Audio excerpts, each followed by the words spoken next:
Vi sitter her på Sentrum Scene sammen med Mika, som I kveld skal spille sin første konsert I Norge. And Mika, just 2 days ago you won 3 awards at the World Music Awards. What is it about your music that makes people love it so much? I've absolutely no idea.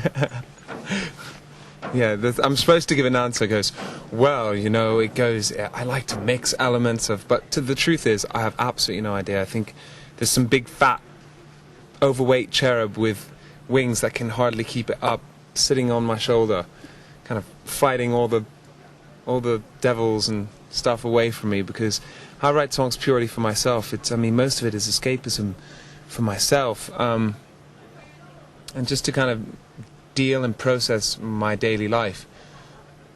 So the fact that it's turned into something that, you know, seems to connect with a lot of people in lots of different parts of the world is quite incredible. It's flattering, yet also quite mind-blowing for me. Your single Grace Kelly was 23 weeks in the Norwegian top 20 chart. Now you have a new single coming out. What can you tell us about that single? The new single that's coming out here is it's because we already had Relax here, didn't you? Yeah, so it's Happy Ending. Yeah, it's Happy Ending here. I get confused because they keep changing the singles. Before they said, oh, we're going to release Lollipop, and then it was like, no, we'll release Love Today. Now everyone wants to release Happy Ending, which I like because I made a good video for it. I think the best video I've made so far is the one that we did for a Happy Ending. It is...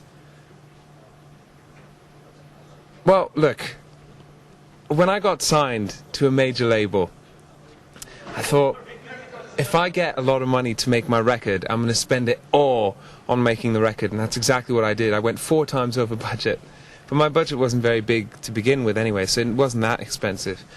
But I thought, you know, if I get this major label support, I'm just going to go for it and get an orchestra in and get a choir in and just blow all the stops out on some kind of big 1990s production, and that's exactly what I did. I got the same orchestra that played the E.T. soundtrack.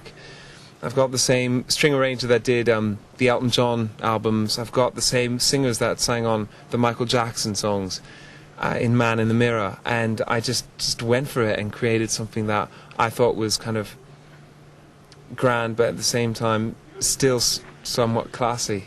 So I had a lot of fun recording that song. Now it's your first concert in Norway tonight. What can your fans expect? It's been a bloody long time coming, hasn't it? Yeah. I mean, I did that TV show, First and Fist? First or Sist? First or Sist. And that was months ago. And I was really surprised that we weren't doing a gig with it. But we didn't, and whatever. It's good to be here finally. When you were here last time, I think it was in March, you mentioned that you're a big fan of Queen. And now there's some rumor going about that you might be performing with Brian May at the British Music Awards next year. Brit Awards. Can you tell us? It's not true. It's not happening? No. I don't know where they got that. They said that there was a British newspaper saying that I was going to sing with Brian May and Rufus Wainwright. Brilliant, but it's not happening. I mean, it sounds kind of fun, but apparently, you know, it's just made up. Apparently there's a lot of rumors flying about, because another rumor was that you've been writing a song called I Gave It All Away, and when Boyzone recorded it, you wouldn't let them perform it.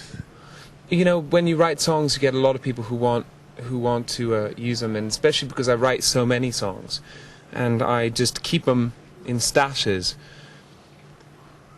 Singers occasionally get a hold of them and stuff, but I don't really, when I write songs, I don't write for anyone. I always just write songs for the sake of writing them. I've never in my life written a song purposefully for an artist. So it's true that Boyzone recorded one of your songs? I'm not going to talk about it. You don't want to talk about it? That's okay. We also received a lot of emails. God, you're really good on your research, aren't you? You little Google whore. Yeah, we had to use Google, you know. Did you use that? You must have found about that this morning. Yeah, we had. There was a lot of stories about this morning on the British news. Really?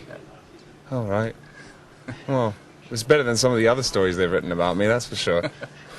And we also get a lot of emails from our readers, because last time you were here, you said you wouldn't say anything about having a girlfriend. And all our readers, they ask both, do you have a girlfriend or a boyfriend? I won't talk about it. There's no, I mean, I have a kind of standard answer, which is my private life is meant to be private.